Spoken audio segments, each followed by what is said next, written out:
Greetings, Minecrafters, and welcome to another Minecraft episode today. Just reminding everyone that the foundation of Minecraft, we actually have to have buttons. I get my students to say this: become the boss of your brain. That is what it's all about, because we are what we think. People think they are what they eat, and nutrition is certainly very important. Though think about it, without the brain, we're not eating anything, right? It's just how it goes. We are what we think. Thoughts come first, feelings come second, and then action or behavior last. So by changing our thoughts, we literally change our lives. We've got the power. And so I think, we're talking about practicing patience. It's like before we've talked about practicing honesty, which I do. I'm a big fan of practicing honesty, loyalty, all the virtues. And Aristotle, one of my favorite dead guys for sure, said this, is very paraphrased. And I'm not looking at anything right now. I just remember this from reading so much about his work.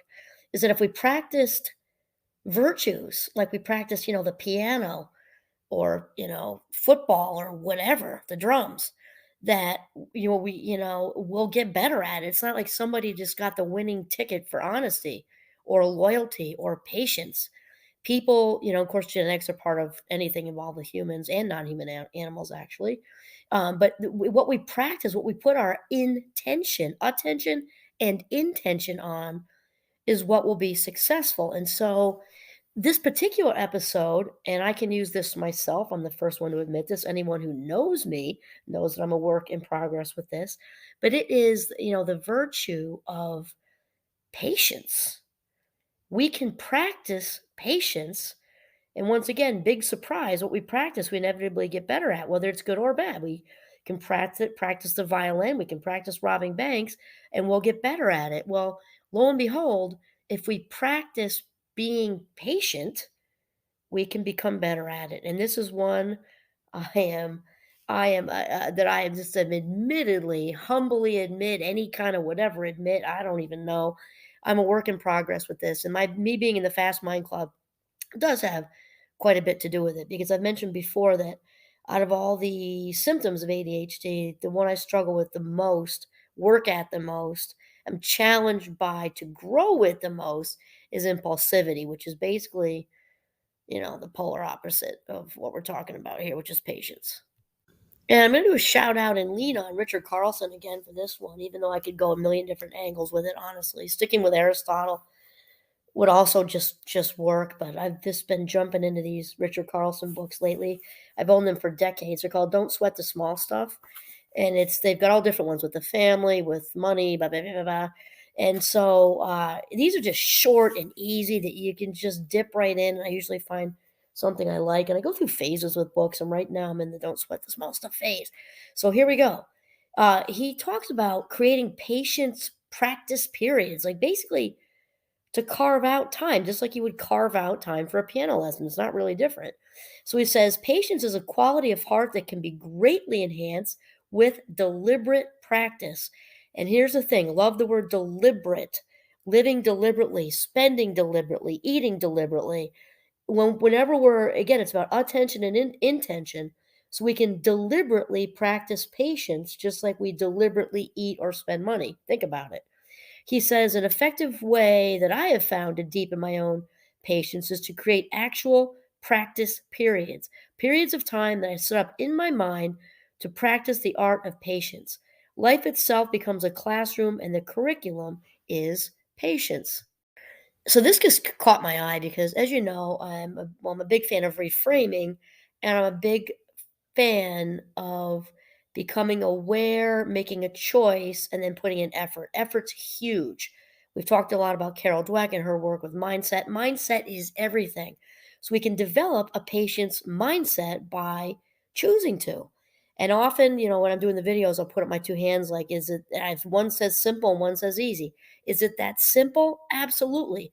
We can choose to develop, create, design a patient's mindset. It is that simple. We can choose it and do it, just like the Nike commercial, just do it. Is it that easy? Not necessarily. And it's going to be easier for some than others. Somebody in the Fast Mind Club, such as myself, this might be a little bit of a heavier lift. And that is not meant as an excuse, but rather an explanation. And actually, so people can be patient with me while I'm trying to become more patient. A little bit of irony in there, I guess. So Richard Carlson goes on to say, you can start with as little as 5 minutes and build up your capacity for patience over time. Start by saying to yourself, okay, for the next 5 minutes, I won't allow myself to be bothered by anything. I'll be patient. You know what? I really like that actually, and I do this like I hesitate to say every day because that's so absolute. I'm not into absolute wording. I will say most days because, as you know, I set an intention in the morning. I usually do my gratitude thing and I do my mindfulness thing, and I save the intention setting for when I get in the Jeep only because that's where I'm 100% alone, and I say it right out loud. Like, my intention today is to be, relaxed. My intention today is to have fun. My intention today is to experience joy. My intention today is for maybe just 5 minutes out of this day, I will be patient and not let anything get to me. That's a great intention to start the day with right there. And then Richard goes on to say, what you'll discover is truly amazing. Your intention to be patient, especially if you know it's only for a short while. That's the key with me. If I know there's like a window, because the thing with patience is, and my attention holding in general, is it's like there's a window like Cinderella and the pumpkin thing. Like, I have, like, midnight, and then, like, when the clock strikes 12, like, bang, it's over, right?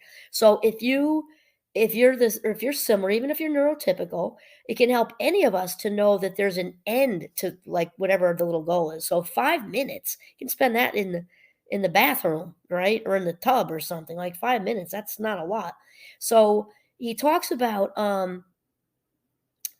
was it 5 minutes? Okay, okay, I'll be patient. Okay, so he says, "What you'll discover is truly amazing. Your intention to be patient, especially if it's for a short while, like we said, immediately strengthens your capacity for patience. Patience is one of those special qualities where success feeds on itself." I love that. I also think that's true for most things because then it, like, becomes your mojo. Like, if you can be patient for 5 minutes, and you can be patient for 5.5 minutes tomorrow, and it just there's a momentum there. And then he says, once you reach little milestones, 5 minutes of successful patience, you'll begin to see that you do indeed have the capacity to be patient, even for longer periods of time. Over time, you may even become a patient person. Now that's a high bar for me. I'm just telling you like that. I want everything yesterday. My wiring is impulsive, and though at a fabulous 57, I've learned I'm not nearly as definitely not, and especially with the money thing, that's, like, very much healed now. And it took a lot of hard work and a lot of years and a lot of patience on the part of other people, especially my wonderful husband.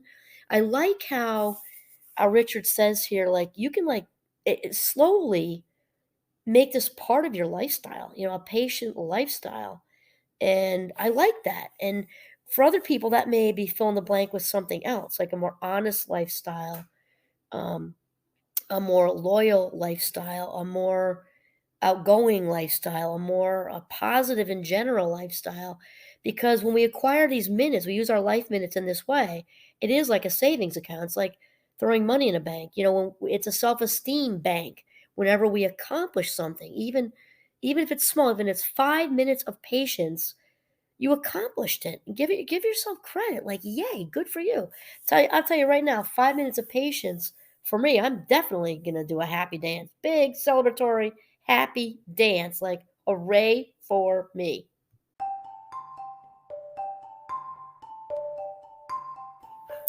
And one thing I want to say here too, especially Richard talks about. I think he has 2 kids, if I remember right, and these are like really old books. I think they're girls. His girls are probably like in their 30s at this point, maybe even or something, or even older. I'm not sure, but we have 5 kids, and so I remember what it's like to have a buzzing household. And even if that's not your life, and you've got a buzzing household because you've got 2 people working, or you're going it alone, you've got 2 jobs, or you've got 1 job, and you're juggling all kinds of other stuff in your life or whatever. We've all got really busy lives, and the other link to this practicing patience, like you practice the piano kind of thing, is that it also reminds us I did a whole episode on this. If anybody wants to go back and look, it was fun to do. Because it's easier for me to do podcasts when which is the high majority of them, when I'm just so feeling it myself. And I really don't believe that life is an emergency most of the time. It isn't. And I think with Richard's books, we're on the same page, so to speak. No, podcast pun intended, or academic pun intended, or what. But I really don't believe life is an emergency most of the time. But we act like it is. And it's not even an urgency most of the time, and we act like it is. We're at DEFCON 4 because so-and-so didn't return the email, or so-and-so didn't, I sent them to the store and they came back with everything but the garbage bags, and that's all I needed. Oh my God. And we do all this oh my godding over things that are just so not important. And even if there's all kinds of political stuff going on at work and all kinds of, it rarely is that the end of the world. My dermatologist says that. I think I mentioned this. Because I go in like, what's that spot on my cheap Irish skin? Rarely is it the end of the world. And it's not even almost the end of the world, usually. And I get that from reading Richard's books, and I already feel like this myself, but I think he does too. The whole premise of don't sweat the small stuff is, if you do sweat the small stuff and that's your thing, you don't have the juice for the big stuff when it actually happens. So we're like, when you do all this oh my godding and all this, DEFCON 4 and 911 over unanswered emails and who's doing what on the project, and I mean, none of it is that big of a deal. It doesn't mean it doesn't need to be attended to, and maybe have a conversation, but we just are so amped up over FOMO and just things that just honestly don't matter. So God forbid you really get that middle of the night phone call or something really bad has happened. You want to have the juice if that happens, in which we're going to be, when the tank is empty because we're flipping out over not being invited to something or whatever, there's no juice left for the big stuff. So this whole practicing patience thing, to me, seems to have a direct connection to practicing at the same time. By practicing patience, we're also practicing being calmer and practicing not biting the shenpa hook, which remembers that urgency to react to things and overreact to things.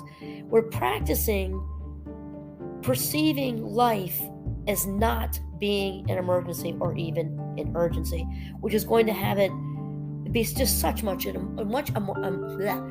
will have life, your life, my life, being a way more enjoyable ride than if we're in this shortstop stance waiting for the ball to drop. Practicing patience has us really letting the wind out of the sails out of the life is emergency thing, because life is not an emergency, and it's not even an urgency the high majority of the time. So that's it. Practice patience like you'd practice the piano. And this is Kimberly Quinn signing off from very beautiful, sparkly, very cold northern Vermont. Have a mindful day.